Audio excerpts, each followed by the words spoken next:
Herzlich willkommen zu einem neuen Video. Heute zeige ich euch ein super schnelles und einfaches Rezept für eine leckere Reispfanne mit Bratwurst und Buttergemüse. Dafür braten wir als erstes die Würstchen an, eine große Pfanne mit einem guten Schuss Öl erhitzen, dann 4 bis 5 Bratwürstchen in die Pfanne geben und für ein paar Minuten rundherum braun und knusprig anbraten. Die Bratwürstchen einmal wenden, von der anderen Seite ebenfalls anbraten und jetzt bereiten wir schon mal die restlichen Zutaten vor.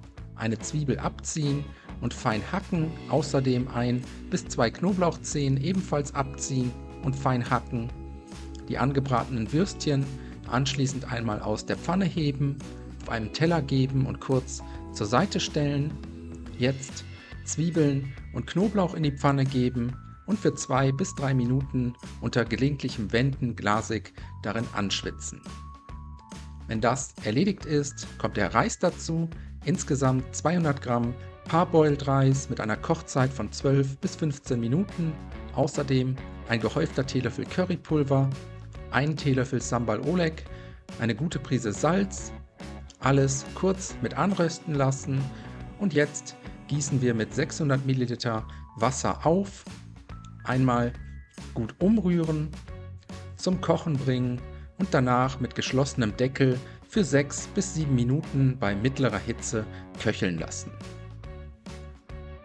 In der Zwischenzeit stelle ich schon mal 2 Packungen Buttergemüse aus dem Tiefkühlregal bereit. Außerdem schneide ich noch die angebratenen Würstchen in kleine Stücke bzw. Scheiben. Nach circa 7 Minuten den Deckel einmal abnehmen. Jetzt kommt das Buttergemüse mit in die Pfanne, einfach dazugeben, dann den Deckel wieder schließen und für weitere 6 bis 7 Minuten bei mittlerer Hitze weiter köcheln lassen. Zum Schluss geben wir dann die Würstchen wieder zurück in die Pfanne, alles einmal gut umrühren und dann unter gelegentlichem Wenden ohne Deckel weiter köcheln lassen, so lange bis der Reis gar ist und die Flüssigkeit nahezu komplett aufgesogen hat.